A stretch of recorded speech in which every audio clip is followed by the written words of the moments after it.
Hello viewers, welcome back to yet another episode. So today we are going to look at matters making headlines, and to help me understand some of the things, I'm joined by one of the mheshimiwas who vied in the just concluded elections. You're going to know him and know what he's doing momentarily. So mheshimiwa, karibu. Asante sana. Wanakuita nani? Kwa majina naitwa Gisharu Kamau. Nimetoka eneo la ubunge la Kandara. I was an aspirant there, though I didn't succeed, but I'm working and hoping that in the coming elections, because the age is on my side, I'll give another shot in 2027. Yes. So momentarily kuna by election itafanywa pale Kandara kwa sababu the MP, the sitting MP alipewa kazi ya CS, Alice Wahome. So why are you not running this time? You see, there's some issues that made me not to vie, simply because at the moment the Jubilee Party decided not to have a candidate running there. I was looking forward to vie with the Jubilee Party. Unfortunately, the party made a decision not to have a candidate there. That's the reason why, because I'm a Jubilee supporter, so I respected the decision of the party. Yes. Okay, World Cup games ilisha jana. Timu yako ilishinda ama ulikuwa pande gani? Sisi kwetu Murang'a tunasemanga tukiongozwa na Nyoro who I look because he's a young charismatic leader like me. Africa is our business and we are Africans. So I was supporting France, and unfortunately we lost through penalty decisions, and but there was a very entertaining game to watch. Yes, one of the best World Cup finals ever. Yes. That is good. So what are some of the lessons as Kenyans tunaweza learn tujaribu kuimplement to tuinue our football hapa Kenya na sports infrastructure as a general? Number one, we have to nurture talents from the national level until down to the grassroots. That's the whole principal thing that we can do, because the problem with us is that our young footballers lack motivation, lack being nurtured, and that's why a lot of talents are getting wasted to drug abuse and alcoholism, especially here in Mt.Kenya. If the government and the Ministry of Sports can work extra hard just to empower the young people in the grassroots, having local leagues, I think that can motivate and create a very big basket where the young talent can be nurtured and be brought up to the national level. Yes. Former governor wa pale Murang'a amekuwa kitrend for the last 2-3 days. Yes. Ikisemekana na graft issues were involving the family. Na yeye mwenyewe anasema ni kama kuna watu wanajaribu kumdislodge kama Kingpin. Do you think Mwangi wa iria ni Kingpin wa Mount Kenya? You want Kingpin, and you want that title to be called a Kingpin.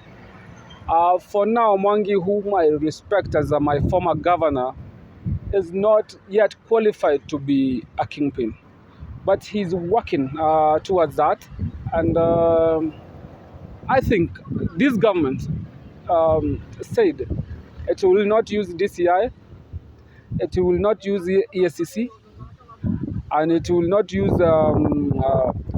public institution to harass members of the public or those people who are working with the opposition. Unfortunately, that has been not the case, because we have seen some cases, graft cases being dropped in a very dubious manner, like the case of what do you call it? Like a case of Azimio support. Some of the Kenya Kwanza supporters, like Rigathi Gachagua, he had a case, but that case was dropped. And I would like us to be very sincere toward the war against the graft, simply because sometimes we tend to help our cronies so that they can get out of the hook of the graft cases. Mwangi wa iria is being persecuted for no reason. let us fight corruption. Let's fight graft um, in a very, very, very open manner, and very. We must have a justice. Yes, we must have a justice. Not not that we are saying some cases being dropped, others are being brought forward. That should not be the case. Yes. As an ardent Azimio supporter, do you think you guys lost fairly? Uh, I will not touch on that issue simply because, let me say this, Azimio, we fell on a part. There was no enough agents, especially in Mount Kenya. Some people failed to do the task, and that is bygone. We should just stop looking back, and we should just move forward and be focused, and liberate this country from the dictatorship that is about to be forming. Yes, simply because it will not be a ride on the park. Especially Ruto is a very charismatic leader, and he can try to change some articles of the constitution, like the way he is trying to do by bringing an office of opposition leader. I think that should not be the case. I think we lost. That's the fact, but we should not dwell on the past. Right now, we should just strengthen our party, Azimio Party and Jubilee Party, and move forward. Yes. So the office of the opposition leader ilikuwa kwa BBI ambayo wanaazimia waliunga mkono. Yes. So why not support it now? It should not be an act of parliament. Bringing a new office, it should not be an act of parliament. It should be an initiative, a popular initiative, like the way BBI tried to bring forward. Right now, we are just going against this law, trying to come in with an act of parliament where we establish a new public office, which is, I think for me, is against the constitution. Yes. Okay. Atwoli, ni Sekjen wa Kotu, was one of the ardent supporters of Azimio. Yes. Today is one of the strongest supporters of Ruto. If you met Atwoli today, ungemwambia nini? Atwoli, kuna watu ambao walikuwa na support Azimio, hoping it will form the next government. Those are tumbocrats of the Azimio. Now that we failed, they can put their mouth where the food is. Yes. Waendelee kukula simply because wameenda Kenya kwanza kukula. Yes. The media in Kenya ilionekana kuwa partisan sana. NTV, Citizen, wote waliegemea pande fulani ya mlengo wa kisiasa. Do you think taking sides iliwasaidia ama iliwabomoa? Citizen is a popular TV station. Even if you do your own survey at the moment, the same popularity that it had before the campaigns and before the elections. And if you can do the post-election survey about the popularity of Citizen and some medias, you can see it's still constant. Or maybe the Citizen has gone a bit higher. Yes. So KBC tulienda kuwatch football peke yake. KBC tulikuwa tuna watch football. Though mimi si watching football kwa sababu niko na DSS TV yangu nyumbani na watch Super Sports. Okay. So kumekuwa na matatanishi ama a lot of complaints concerning the people who were nominated to ile bunge ya pale Murang'a County Assembly. Na pia ikaonekana pia pale Nyandarua kuna mwanadada fulani alinominatiwa na ilionekana kidogo quality yake ilikuwa chini kidogo, kizungu yake ilimpiga chenga kidogo. So what do you think we should put in place to make sure we have quality leaders going forward? Let me tell you something. I've been in parliament. I've been in politics for like around 10 years now. But I can tell you something for sure. These leaders that get elected in high offices, those people who are obligated to look for these nominated MCAs and nominated MPs, nominated senators.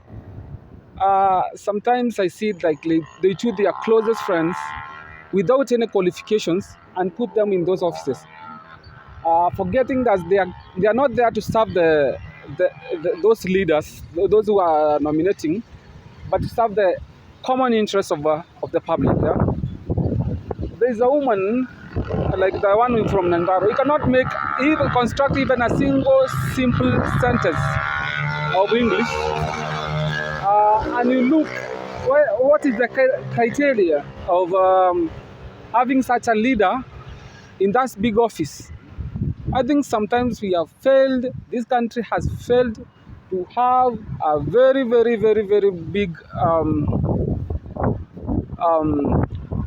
role about coming to have the qualification that a leader can have so that he can hold a public office. Because I've been there, I've been I've been seeing the kind of people we are putting in those nominated slots, and you see like where the country is heading to. For example, there was a drama in Dubai some days ago. A whole senator going to cause drama, and he's a public officer. I think in the most developing democracies, that woman should resign. Do you know why the reason why Boris resigned? Do you know the reason? Because he held a party when there was a lockdown in United Kingdom, and that was the reason why he resigned. Simply because, as a leader who is holding a public office, you should have some kind of decorum, I think. Yes. So do you think wale viongozi ambao wamechaguliwa viti wakiwa vijana, wewe kama kijana na mtu ambaye amekuwa kwa siasa sana, wanakuwakilisha vilivyo pale bungeni? The problem with the country is psychophancy. There's no young leader who has independent minds and who is independent thinker. All of them are sycophants of a particular party, particular leader, and that is not the case. I think as a leader, young people should bring forward those issues that is affecting young people and come with the laws that will help young people.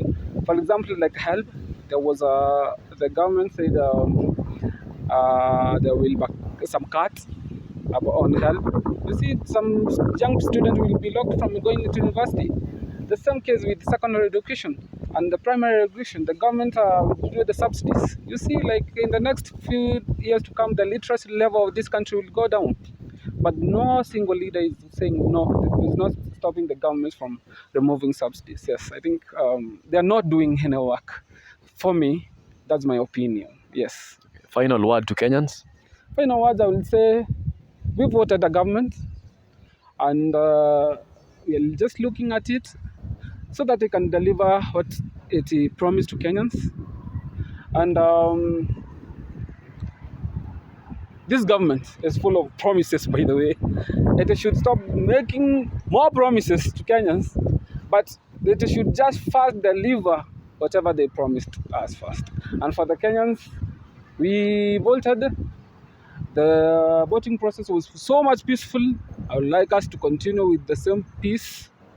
And I wish them a happy Christmas and a new year full of blessing and full of prosperity. At wakua Kandara, I wish you all the best. Kandara tutaguana kwa amani. Whoever wins will be our MP for 5 years, and we'll offer him full support. Do you have a preferred candidate in Kandara? No, I don't. Okay, I'll go and vote. I have my candidate. I'll go and cast because that is a democratic right. Yes. Thank you very much, guys. That has been Mheshimiwa Gisharu speaking his mind. So remember to share, subscribe, and to comment. See you next time. Bye for now.